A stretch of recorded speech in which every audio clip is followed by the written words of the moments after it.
la paix.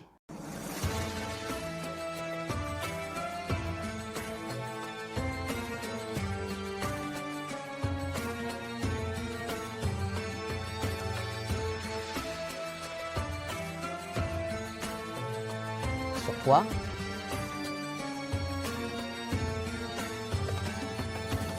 Et la miséricorde de Dieu et ses bénédictions. Bienvenue, louange à Dieu, Seigneur de l'univers. Tout miséricordieux, très miséricordieux, Maître du jour du jugement. C'est toi, nous adorons toi, dont nous implorons secours. Guide-nous sur le droit chemin, le chemin de ceux que tu as comblés de tes bienfaits, non pas de ceux qui ont encouru ta colère, ni des égarés. Mes chers amis, dans l'épisode précédent, après avoir expliqué la notion de frapper les vêtements de la femme en islam, les versets concernant l'exposition de la parure, la différence entre l'exposition et l'apparition et d'autres sujets, permettez-moi maintenant d'aborder avec vous un sujet qui, à mon avis, fait l'objet d'un consensus aussi bien juridique que collectif dans la culture islamique.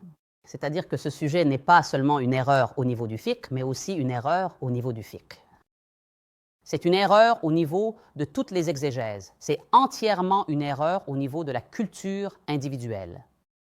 C'est-à-dire que si je sortais maintenant de l'endroit où je me trouve et que j'allais dans la rue et que je demandais à n'importe qui, peut-être qu'une personne sur 1 million aurait essayé d'avoir une nouvelle compréhension, aurait simplement tenté de trouver une conception différente de celle qui prévaut sur cette question, à savoir la période de viduité après le décès du mari. Que la femme dont le mari est décédé n'a pas de période de viduité. Et le Coran n'a abordé ce sujet ni de près ni de loin. Une femme dont le mari est mort, pour moi, elle peut se remarier le soir même si elle est certaine que son utérus est libre. Le Coran n'a rien à voir avec ce sujet.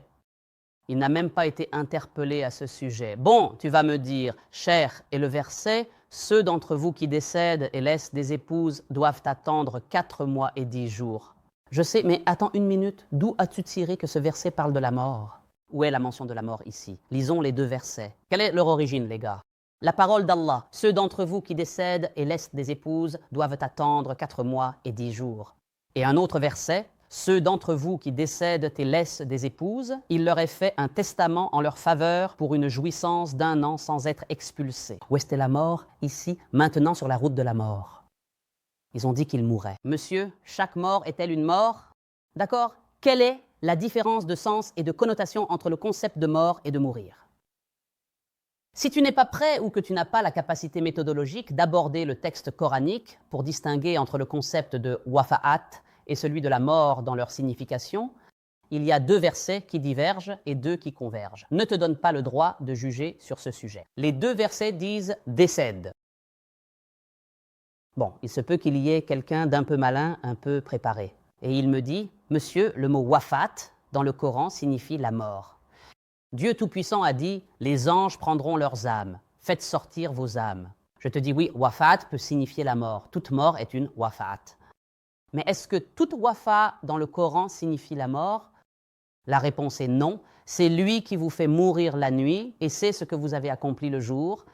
Vous dormez dans un état de mort. Mon cher, Dieu prend les âmes au moment de leur mort. Cela veut dire que l'âme qui est morte est montée vers Dieu. Elle a été prise. Et celle qui n'est pas morte, c'est aussi le cas pendant le sommeil. L'âme est dans un état de sommeil. Le sommeil est également mort. Il retient celle sur laquelle il a décrété la mort et il renvoie les autres jusqu'à un terme fixé. Toutes les morts ne sont pas des morts. Mais toutes les morts ne sont pas des morts. Une personne endormie est dans un état de mort.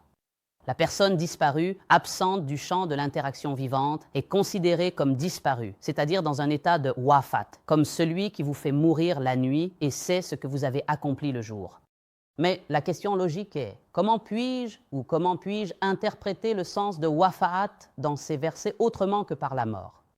Je veux dire, vous pouvez me demander quel est le mot « il meurt ». Tu veux dire que cela signifie la mort? Et moi, je veux te dire que non, ce n'est pas la mort. Qui décide alors? À quoi nous référons-nous? Nous nous référons à une règle méthodologique appelée l'indice verbal qui détourne le sens. L'indice verbal qui détourne le sens. Qu'est-ce que cela veut dire? Cela signifie que l'indice verbal qui détourne le sens, c'est que si un mot coranique a un sens large ou porte une signification étendue pouvant inclure plusieurs sens, il doit être accompagné d'un autre mot qui te confirme dans quelle direction va ce sens. Très bien, pour que vous compreniez avec moi. Par exemple, Dieu a dit « Ne tuez pas le gibier alors que vous êtes en état de sacralisation, Hiram ». La chasse du gibier terrestre et sa nourriture vous ont été permises comme jouissance. La pêche en mer et sa nourriture vous ont été permises pour vous et pour les voyageurs. Et la pêche en mer vous a été interdite tant que vous êtes en état de sacralisation. Interdite, voilà, interdite, c'est ce que je veux comprendre, interdite. Est-ce que cela signifie que l'on porte l'Hiram ou bien y a-t-il une autre signification? Nous allons laisser cela de côté car c'est le point de divergence et nous allons examiner le reste du texte coranique et suivre. Réfléchissons, interrogeons le texte, déduisons, nous pensons, utilisons notre raison. Nous utilisons ces outils afin de parvenir à la compréhension du terme haram. À quoi cela renvoie-t-il? Si nous consultons le livre de Dieu, nous ne trouvons aucune mention, ni de près ni de loin, du concept de vêtements d'Hiram. Si cela meurt, cela s'arrêtera. Et c'est un sujet auquel nous reviendrons, mais comme on dit, tenez-vous prêts et attachez vos ceintures. Nous allons y venir. Dans les prochains épisodes, il n'y a aucun problème en fait. Il n'y a aucun discours dans le Coran qui parle des vêtements d'Hiram. Alors, où est-ce que je veux en venir avec le mot haram? J'ai un indice verbal clair dans le Coran qui n'a rien à voir avec les vêtements d'Ihram. Qu'est-ce que c'est? Le nombre des mois auprès de Dieu est de 12 mois dans le livre de Dieu, le jour où il créa les cieux et la terre. Parmi eux, il y en a 4 sacrés. C'est-à-dire, il y a 4 mois sacrés qu'on appelle les mois sacrés. Donc, lorsque Dieu Tout-Puissant m'interdit la chasse terrestre alors que je suis en état de haram, tu n'as pas le droit de me dire que cela signifie que je porte les vêtements d'Hiram. Et toi, tu n'as aucun indice dans le texte coranique concernant la notion de vêtements d'Hiram. Je te dis que haram signifie que nous sommes dans les mois sacrés. Le sujet n'a rien à voir avec les vêtements. C'est l'un des sujets que nous aborderons avec vous, si Dieu le veut, lors d'une grande et importante séance de discussion qui est l'évaluation. Nous aborderons ce sujet de manière approfondie. Ce qui nous intéresse dans cet épisode, c'est l'indice verbal qui oriente le sens. Si le mot « il meurt », je te dis que le terme « wafat » ici ne signifie pas la mort. L'indice verbal qui a détourné le sens de « wafat » ici de la mort, c'est le mot « yadarun ». Si ce verset disait « ceux d'entre vous qui sont pris en charge et laissent derrière eux », là je te tire mon chapeau tout de suite. Je te dirais que là, il s'agit bien de la mort. Si le verset avait dit dès le départ « et ceux qui meurent », cela aurait aussi tranché la question. Après cela, je ne pourrais ni m'y opposer, ni supposer quoi que ce soit si le verset disait « meurent » ou « sont pris en charge » et qu'il l'associait à l'indice « laisse derrière eux ». Mais ce n'est ni l'un ni l'autre. Il a été mentionné qu'ils meurent et il a été mentionné qu'ils laissent derrière eux.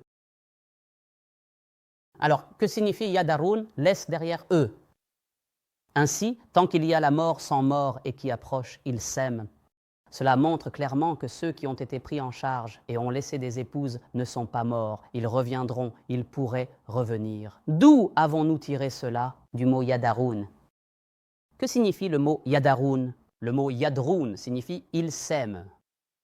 Le mot yadarun signifie un abandon temporaire avec la possibilité d'un retour. C'est ce que nous expliquerons dans le prochain épisode, si Dieu le veut. En attendant de vous retrouver, je vous laisse sous la protection et la garde de Dieu. Que la paix, la miséricorde et les bénédictions de Dieu soient sur vous.